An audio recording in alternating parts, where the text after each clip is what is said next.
Ya. Assalamualaikum warahmatullahi wabarakatuh.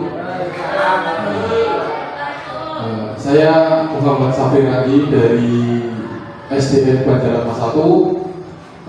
Untuk tugas PKG, tugas PKG ini saya akan presentasikan tentang rencana tindak lanjut untuk komunitas belajar sekolah. Ada rencana tindak lanjut KBS komunitas belajar sekolah Cendekia Muda SDN Banjaran Mas 1. Ya. Yang pertama ada latar belakang pembelajaran PJOK dengan tema kebugaran jasmani dirancang untuk mempromosikan suara, pilihan, dan kepemilikan serta peserta didik dalam proses belajar. Konteks program ini melibatkan karakteristik sekolah yang memiliki komunitas belajar yang aktif. Berdasarkan pemetaan aset, sekolah kami memiliki fasilitas olahraga yang memadai, termasuk lapangan, alat olahraga dasar, dan laptop serta jaringan wifi. Kondisi saat ini menunjukkan bahwa beberapa siswa memiliki tingkat kebugaran yang rendah. Berdasarkan hasil survei, ada minat yang kuat dari siswa untuk meningkatkan kebugaran mereka dan berpartisipasi dalam kegiatan fisik yang menyenangkan. Selanjutnya ada tujuan program. Tujuan program, visi dari program ini adalah untuk memfasilitasi pembelajaran PJOK yang berpusat pada peserta didik dengan mendukung penumbuhan suara, pilihan, dan kepemilikan dalam peserta didik. Tujuan spesifik program ini adalah yang pertama, meningkatkan kesadaran dan pemahaman siswa tentang pentingnya kebugaran jasmani. Ya, itu yang pertama. Yang kedua, memotivasi siswa untuk berpartisipasi aktif dalam aktivitas fisik. Yang ketiga, mengembangkan kebiasaan sehat melalui kegiatan kebugaran yang terstruktur dan menyenangkan. Kemudian, menguatkan kerjasama tim dan keterampilan sosial melalui permainan tradisional. Ya, jadi nanti anak-anak akan melakukan permainan tradisional untuk mengembangkan keterampilan mereka. Yang terakhir, memfasilitasi pembelajaran PJOK yang berpusat pada peserta didik dengan melibatkan komunitas belajar di sekolah. Selanjutnya ada capaian. Ya, capaian langkah-langkah dan hasil yang diharapkan untuk tiap tujuan. Yang pertama, capaian 1, siswa dapat memahami konsep dasar kebugaran jasmani dan macam-macam aktivitas permainan tradisional. Ya. Langkahnya yaitu ada pengenalan materi melalui video dan diskusi. Hasil yang akan diharapkan yaitu siswa dapat menjelaskan manfaat kebugaran jasmani dan aktivitas bermain permainan tradisional dalam kehidupan sehari-hari. Ya. Capaian yang kedua, siswa berpartisipasi aktif dalam aktivitas permainan tradisional. Langkahnya, praktik aktivitas permainan tradisional seperti gobak sodor dan permainan bentengan. Ya, hasil yang diharapkan, siswa dapat menunjukkan peningkatan kebugaran kardiorespiratori. Ya, yang capaian ketiga, siswa mempraktikkan berbagai macam permainan tradisional. Langkahnya yaitu siswa mendemonstrasikan dan praktik berbagai macam aktivitas permainan tradisional. Yaitu tadi ada bentengan dan gobak sodor. Hasil yang diharapkan, siswa memiliki rutinitas gerak yang mencakup kekuatan, kelincahan, kecepatan, dan daya tahan. Selanjutnya yaitu struktur program. Ya, struktur program dan mitra dalam komunitas belajar. Skala programnya yaitu program ini dirancang untuk siswa kelas usia antara 9 sampai 13 tahun dengan melibatkan seluruh siswa dalam kelas tersebut. Pengaturan program. Kegiatan akan dilakukan selama seminggu dengan alokasi waktu setiap hari sekitar 2 jam pada jam pelajaran PJOK. Tempat pelaksanaannya adalah di lapangan sekolah dan ruang kelas ya. Nanti ruang kelas untuk penyampaian materi dulu. Untuk mitra komunitas yaitu kolaborasi dengan pelatih kebugaran lokal, guru kelas, orang tua untuk mendukung pelaksanaan program pemanfaatan aset seperti fasilitas olahraga sekolah dan keterlibatan komunitas lokal. Selanjutnya pernyataan tentang kapasitas yang dimiliki kelas atau sekolah. Sekolah memiliki sumber daya seperti lapangan olahraga, ada alat-alat dasar olahraga, serta dukungan dari komunitas dan orang tua. Dengan pemikiran berbasis aset, kami akan memanfaatkan fasilitas yang ada secara optimal. Selanjutnya tantangan. Ya, kemungkinan tantangan yang akan dihadapi. Tantangan pertama yaitu kurangnya partisipasi aktif dari beberapa siswa. Ya, solusinya bagaimana? Solusinya yaitu kita memberikan motivasi tambahan melalui penghargaan dan mengajak siswa lebih terlibat dalam perencanaan kegiatan. Jadi anak-anak yang kayaknya kurang partisipasi itu kita bisa memancing dengan reward, ya, hadiah, penghargaan. Tidak penghargaan kan bisa banyak ya, ada pujian itu kan termasuk penghargaan ya Pak. Untuk tantangan yang kedua, keterbatasan waktu dan jadwal. Ya, solusi mengatur waktu dengan efisien dan mempertimbangkan fleksibilitas jadwal. Untuk tantangan ketiga, ketersediaan sumber daya tambahan. Solusinya yaitu kita mengoptimalkan penggunaan aset yang ada dan mencari dukungan dari komunitas atau sponsor lokal. Selanjutnya, rencana dan evaluasi. Ya, evaluasi akan dilakukan dengan mengumpulkan informasi dari berbagai sumber. Contohnya melalui siswa, melalui survei kepuasan dan refleksi tertulis setelah setiap kegiatan. Ya, jadi nanti setiap siswa menulis refleksinya masing-masing setelah kegiatan.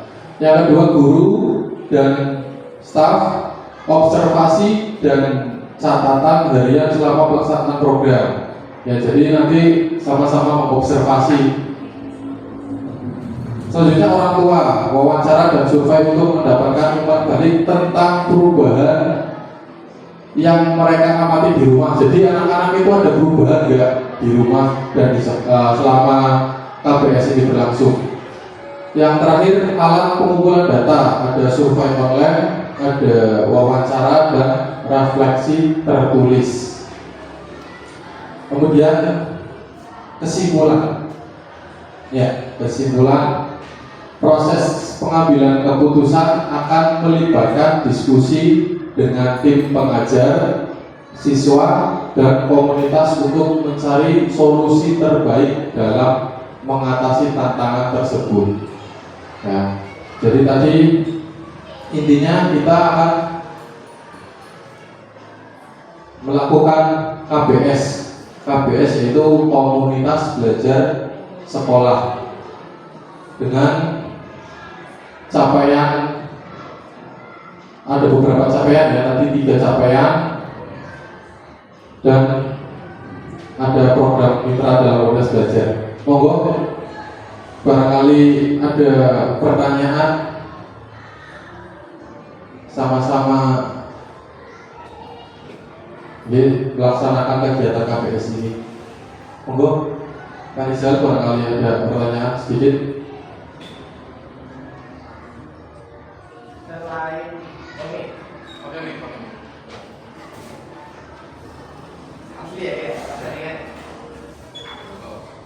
Izin bertanya Pak Adi, selain tadi yang permainan tradisional, yang tadi Bapak Sodor sama benteng-bentengan, ada yang lain nggak? Maksudnya yang mudah,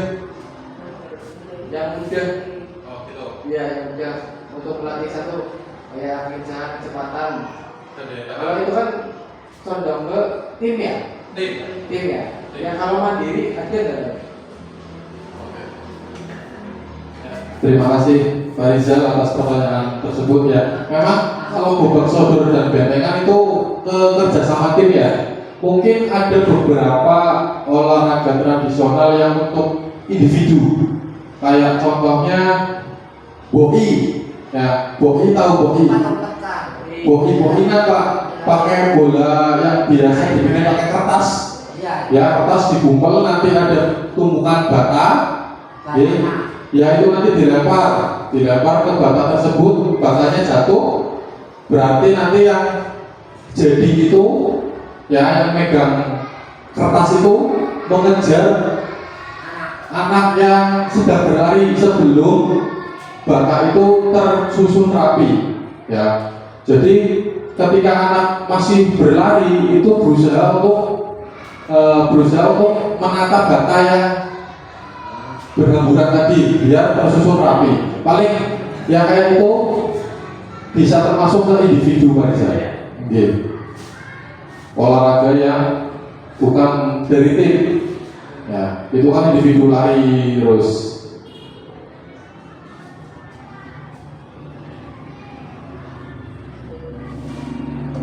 Mungkin ada lagi pertanyaan? Lanjut. Oh. Oke, monggo Bu Mahiro. Itu kan kerjasama tim kan contohnya gobak sodor sama benteng-bentengan ya Pak.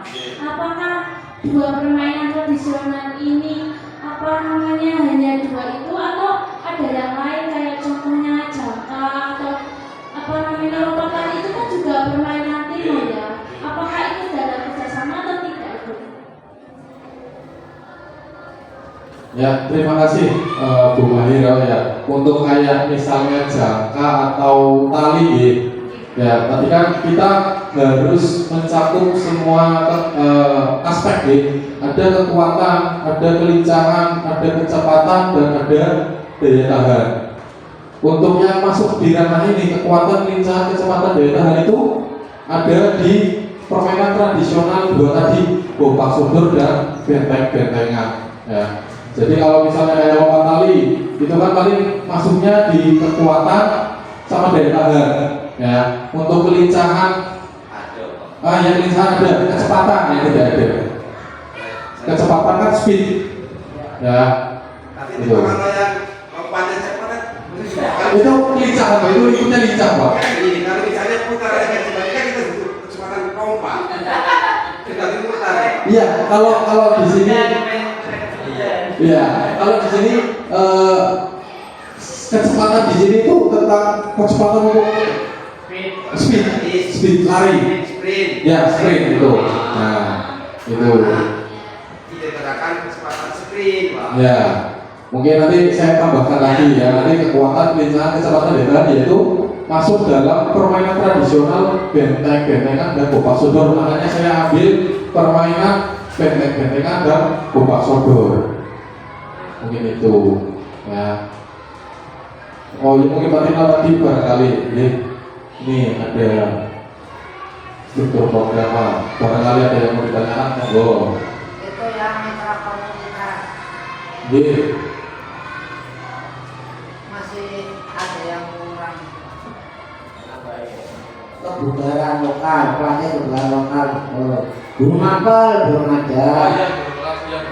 Ya, guru kelas orang tua itu belum. Jangan program. Jadi mencakup semuanya. Kalau komite nggak usah, nggak apa-apa, kita termasuk orang tua, murid. Oke. Ya, terima kasih Pak Yani untuk tambahannya. Ya memang ini saya tadi berarti belum menuliskan guru mapel ya. Ini hanya ada kebudayaan lokal, guru kelas Betul, betul. Mohon maaf di sini ada guru kelas dan guru mapel. Ini saya belum menambahkan ke guru mapel. Terus orang tua untuk mendukung pelaksanaan program pemanfaatan aset seperti fasilitas olahraga sekolah dan keterlibatan komunitas lokal. Next lagi Pak Tino.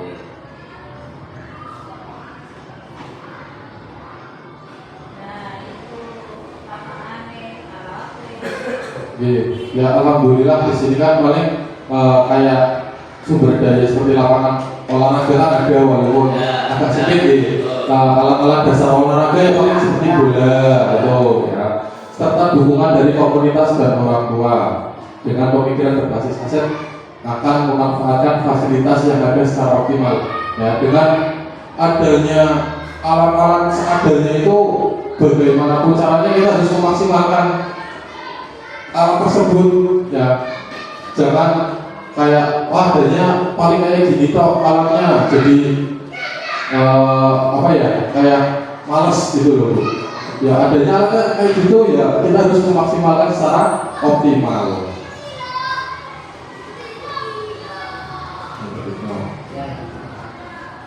Ini tantangannya tadi, tantangan dari siswa kan biasanya ada kurang berpartisipasi aktif ya, siswa kan kadang ada yang males ya, itu solusinya kita harus memberikan motivasi tambahan dan adanya reward ya, adanya penghargaan. Nah, karena keduanya waktu jadwal, solusinya mengatur waktu dengan efisien dan mempertimbangkan fleksibilitas jadwal ya. Tantangan ketiganya ketersediaan sumber daya tambahan, kita mengoptimalkan penggunaan aset. Nah, ini rencana evaluasi yang dilakukan mengumpulkan informasi dari berbagai sumber. Untuk siswa kita survei kepuasan ya, ada kita bikin survei tentang kepuasan dan refleksi tertulis setiap kegiatan. Jadi siswa setelah melakukan kegiatan menuliskan refleksinya ya, guru dan staf observasi dan catatan harian selama pelaksanaan program. Kita harus sama-sama mengobservasi ya. Ini sudah kesimpulan Pak ya. Tapi ini nanti kita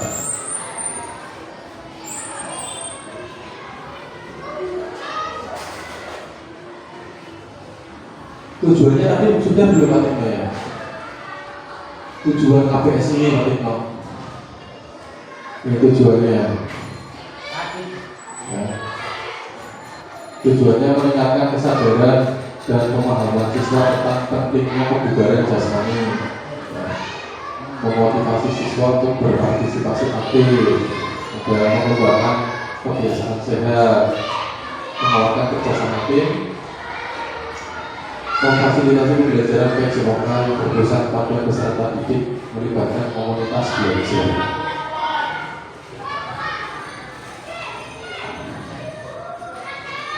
Cukup Pak Tino. Ini capaiannya sudah belum Pak Tino tadi? Sudah ya? Oh sudah ya, mungkin itu. Barangkali ada yang bertanya lagi Bapak Ibu, monggo.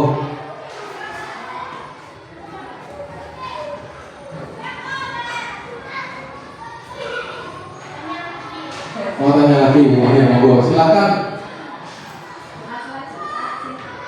Dan apa berkaitan dengan kerjasama tim?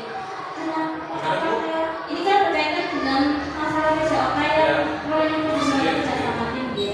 Nah, apakah kalau misalkan jenjang yang lebih tinggi itu juga tidak memerlukan kerjasama tim atau lebih difokuskan hanya untuk anak usia yang tertera di lampiran tersebut Pak? Berarti untuk yang lebih tinggi contohnya SMP SMA gitu ya, SMP SMA juga masih harus memerlukan kerjasama tim Bu ya, itu malah penting karena kalau anak SMA SMP itu kalau biasanya kita menemukan tuh egonya tinggi-tinggi ya, untuk melatih di permainan sendiri itu bisa melatih biar anak itu tidak egonya tinggi. Kayak contohnya main sepak bola ya, main sepak bola kalau kita egois ya, kita dribble sendiri itu bakal susah ya. Beda dengan sama orang, kita main orang tidak egois lah, itu lebih mudah. Contoh simpelnya seperti itu ya. Kalau anak-anak SMP, SMA itu egonya masih tinggi. Jadi kita melatih dengan di olahraga itu bisa sebenarnya dengan melatih dengan kerjasama tim. Itu malah lebih penting. Nah, makanya itu di tingkat dasar kita harus melatih sejak dini tentang kerjasama tim. Mungkin itu. Sudah Bu Nur. Mungkin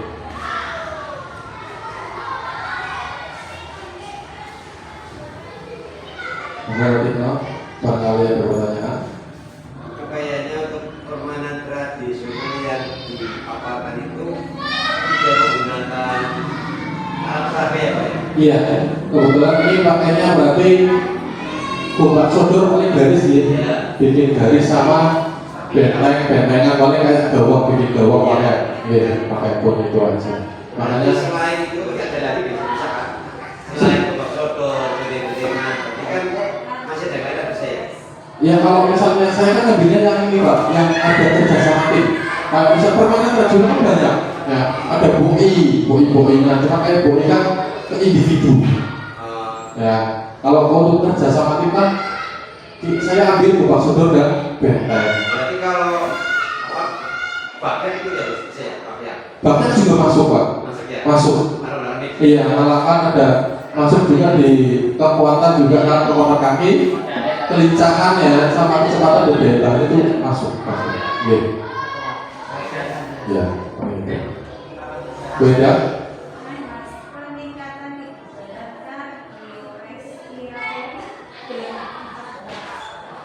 Siswa menunjukkan peningkatan kebugaran kardiorespiratori. Kombinasi dari itu mungkin. Ya, Artinya kardio orang kardio itu kecepatan Pak. Jadi kayak misalnya kita fitness ya, fitness kalau misalnya ini kan angkat beban itu daya tahan, maksudnya kardio itu berarti kayak lari kecepatan ya, tentang kecepatan kardio itu kayak jogging, sprint itu masuknya ke olahraga kardio di kecepatan ya. Kebugaran kardiorespiratori berarti kecepatan anak tersebut kayak kelincahan kecepatan itu termasuk kardio itu. berarti kalau semakin dilatih makin bukan kardionya. Iya, seperti itu. Kayak misalnya kan fitness ada yang lari Pak, itu kan kalau misalnya kita latihan terus kan bisa tambah daya tahan kita semakin kuat ya, kecepatan kita semakin bertambah ya, kelincahan kita juga semakin bertambah gitu. Ini berarti kayak kekuatan, kelincahan, kecepatan daya tahan itu termasuk kardiorespiratori. Iya. Ampun ya, mungkin ya sudah. Mungkin itu saja yang bisa saya paparkan di rencana tindak lanjut komunitas belajar sekolah SDN Banjaran Mas 1. Sebelumnya barangkali ada kesalahan, saya mohon maaf. Wabillahi taufiq wal hidayah. Wassalamualaikum warahmatullahi wabarakatuh. Terima kasih.